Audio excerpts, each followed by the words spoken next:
Welcome everyone to Bitcoin Magazine's Meet the Taco Plebs. My name is Casey Carrillo. I get to interview all the fantastic pleb contributors here at the magazine. And one of my favorite contributors is Captain Siddh. He's given us so many pieces that seem to address things that you would think would be obvious, but we haven't really had pieces written about. And I think some of the pieces have just really stood out as I would think some of our best writing on the magazine. So thanks for joining us, Captain Siddh. Thank you so much, Casey. It's great to be on. So jumping right into it, I am curious how you got into Bitcoin. What was your introduction to it? Yeah, so I guess I could say it was gradually, then suddenly, to put it in Parker's words. Um, for a long time throughout high school and college, I was very interested in economics, but I always had this feeling that something was wrong with how it's traditionally taught, that it's very divorced from reality and mathematical and theoretical. And I really liked behavioral economics as a result, and I read a lot about that. And I came into contact with Bitcoin several times. I think the first time was in 2014, but I never really connected it with economics or markets or finance. I sort of understood it as a scarce digital good. And I remember my first thought was, damn, there's going to be no more copying music from YouTube or like downloading things illegally. So that was really my concept of Bitcoin for the longest time. And then in probably mid 2016, I read a book called Throwing Rocks at the Google Bus that kind of connected a lot of things that I thought were broken with today's businesses and economy. And it connected them to centralization versus decentralization. And that was kind of my aha moment that threw me into the rabbit hole that there might be something more here. So I kept reading and reading, and there were a lot of other people interested in these topics because it was mid 2016. So the space was growing like crazy. I was never really interested in the investment side of it or in making money. I didn't really think I could. I didn't understand that you can buy this and then like sell it or hold it or whatever. I didn't even look at the price until the fall of 2017. But I had this feeling that Bitcoin solved something really important and I needed to find out what that was. So after the 2017 run, I quit my job and I worked on raising money for a mining farm. I felt really vindicated that there is something here. Other people believe in this too. There's something to Bitcoin. I learned a lot about mining and consensus through that. And that experience kind of made me fall out of love with the rest of crypto, so to speak, because I saw that you really didn't, there was nothing unless you had a stable and secure base. Nothing else on top mattered unless that was really, really strong. And I didn't see that anywhere except Bitcoin. And especially, I didn't see anyone paying attention to that, like developers and whatnot. No one was really paying attention to that. They were paying attention to what was on top. And it felt to me like trying to build a mansion on stilts, like it will collapse eventually. So I doubled down on understanding Bitcoin, eventually discovered Austrian economics, and that's when the economics side really clicked. And I felt like, okay, I've found the problem that I've been searching for. Like, why am I so interested in this solution of Bitcoin? I found that problem of questions I had for years, like how printing money can stimulate an economy or why prices constantly inflate year over year. I finally had clear answers and models for that and kind of all clicked in maybe mid 2019 for me.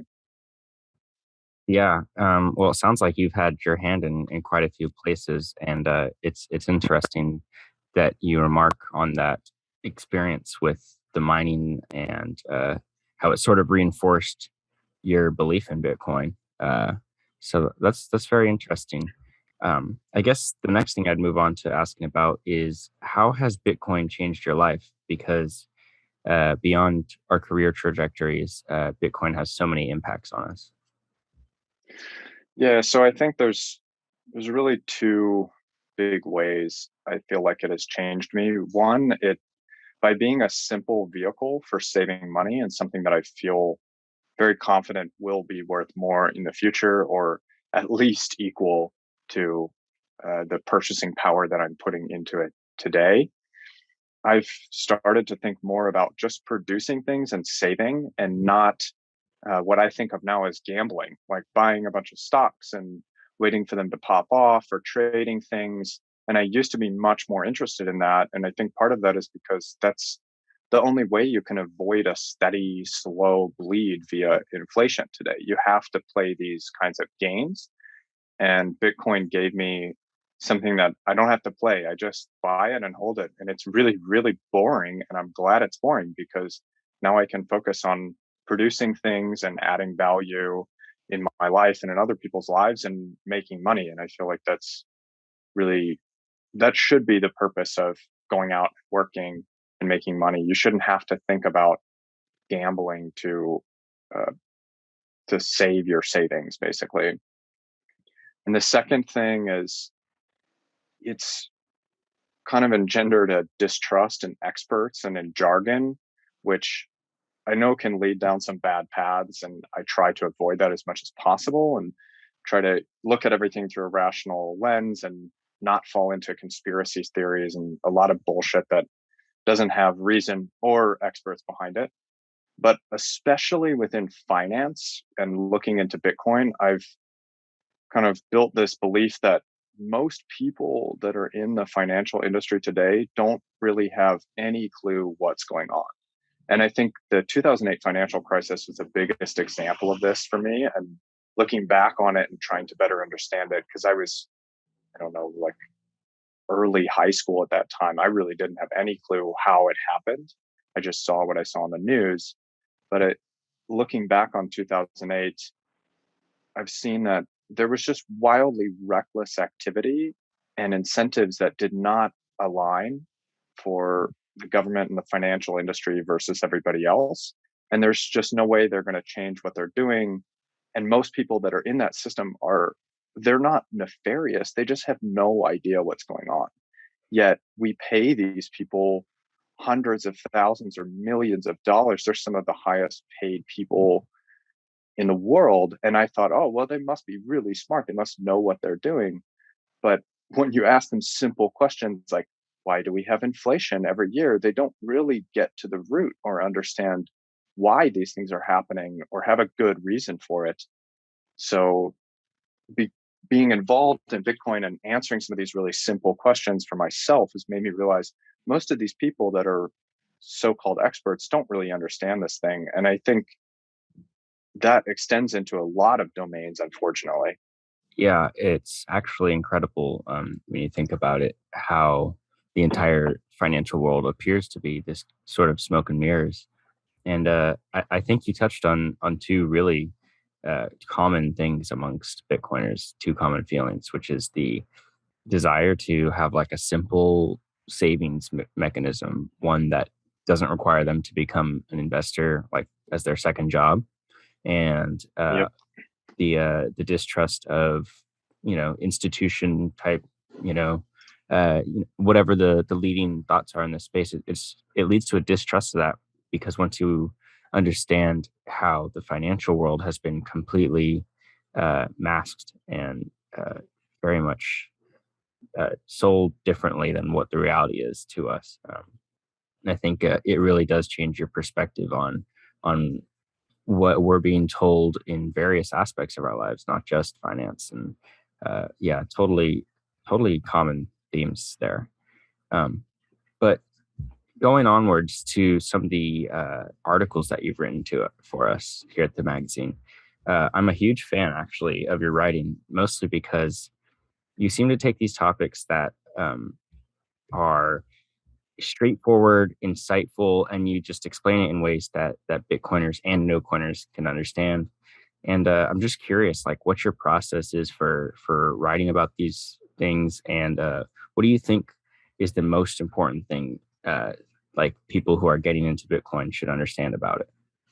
Yeah. So first of all, thank you. That means a lot. It's exactly what I'm going for, is to write really clear pieces about things that are seemingly obvious, but I don't think really are made clear to a lot of people. So I'll start with the second part of that question. The most important thing to understand for someone wanting to learn about Bitcoin. So in around mid 2019, I started to think I've been starting with Bitcoin when I search for things and reading a lot of content that is objectively about Bitcoin.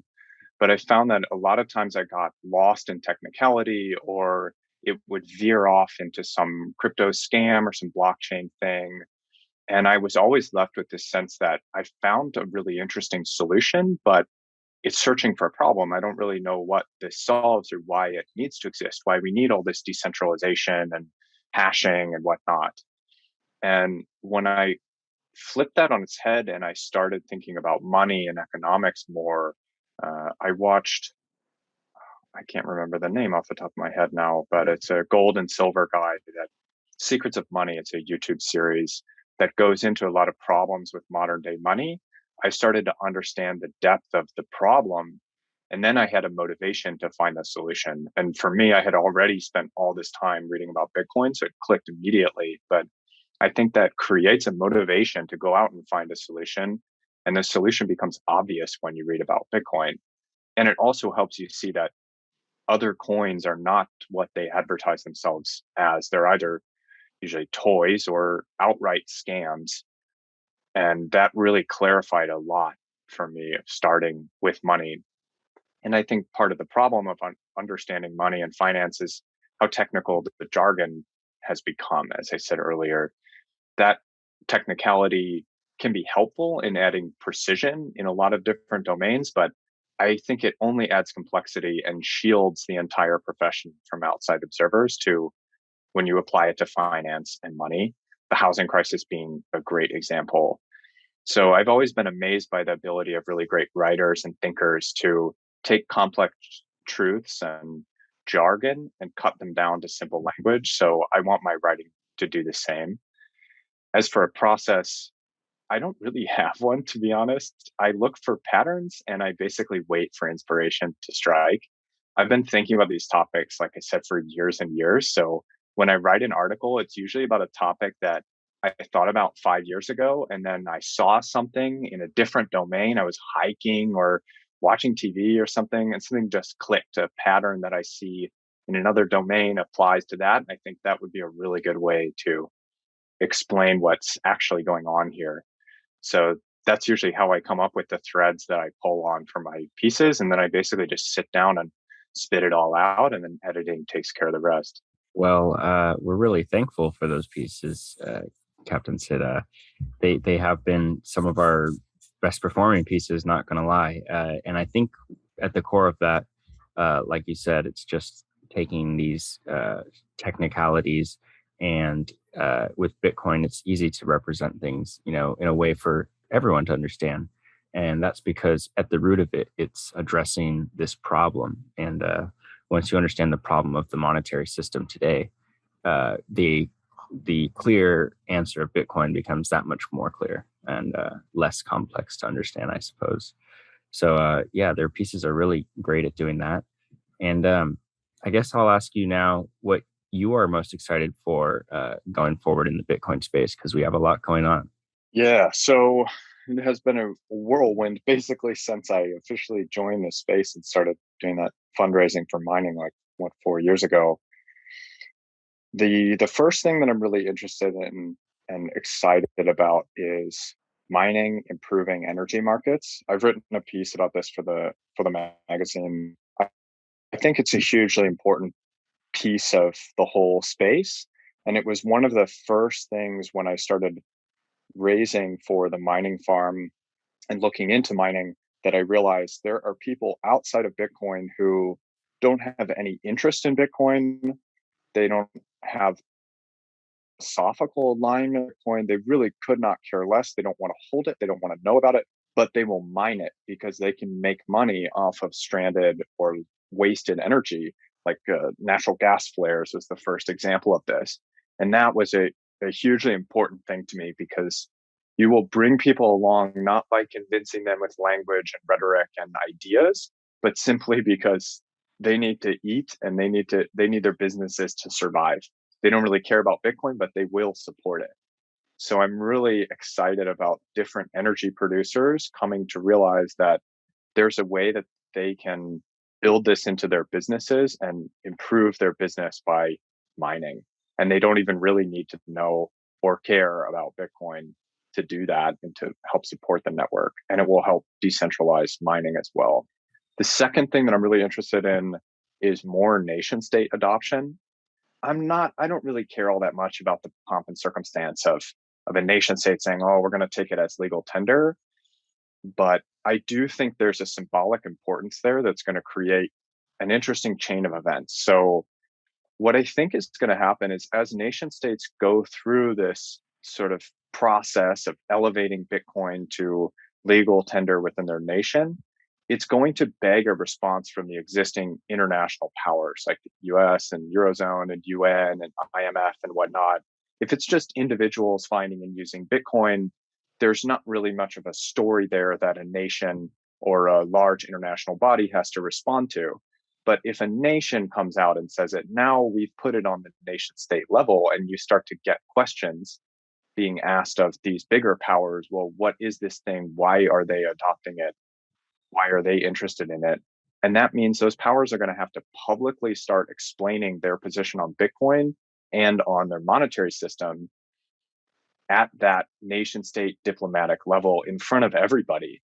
And that's going to mean everyone is going to hear how clueless these governments are when it comes to money, and hopefully discover what's really going on at the highest levels of government and finance and how rotten to the core that whole system is, because we're going to start that discussion at the nation state level. So I think it's a huge boon for whatever states decide to adopt it. But I think the last ones are going to be like my home country and, large first, quote unquote, first world countries. But people in those countries are going to see on national television and in big newspapers discussion of this thing. And they're going to start to realize these people don't know what they're talking about. And that will break down that trust in the system that's keeping it alive. Definitely. Wow. I sure hope the Great Reckoning is televised. That would be absolutely amazing to watch as someone who's been paying attention to this stuff prior to the Great Reckoning. So that would be interesting. And I really I liked what you said about screw rhetoric. If people want to survive and they want to make money, they will support Bitcoin, and damn, it's true. So definitely hit it on the head that with that one. To round us all off, I always love asking people this. What do you think the price of Bitcoin will be at the end of this year and by the end of 2030?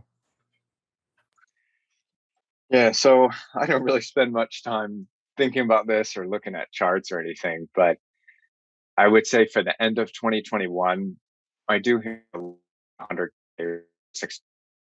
So given that, I'm going to say we're going to be at around 80K. I think if everyone wants it, it's not going to happen. We're not going to get there. So that's kind of my estimate. I don't think we're going to break six figures. If we do, I mean, great. That would be an amazing surprise.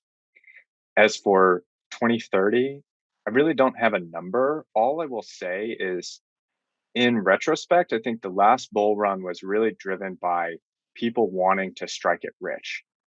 I think this bull run will be driven by people wanting to avoid poverty. By that, I mean the important variable is not the price of Bitcoin in fiat, but it will be the price of fiat in Bitcoin. Inflation will play a very role in this bull run going forward.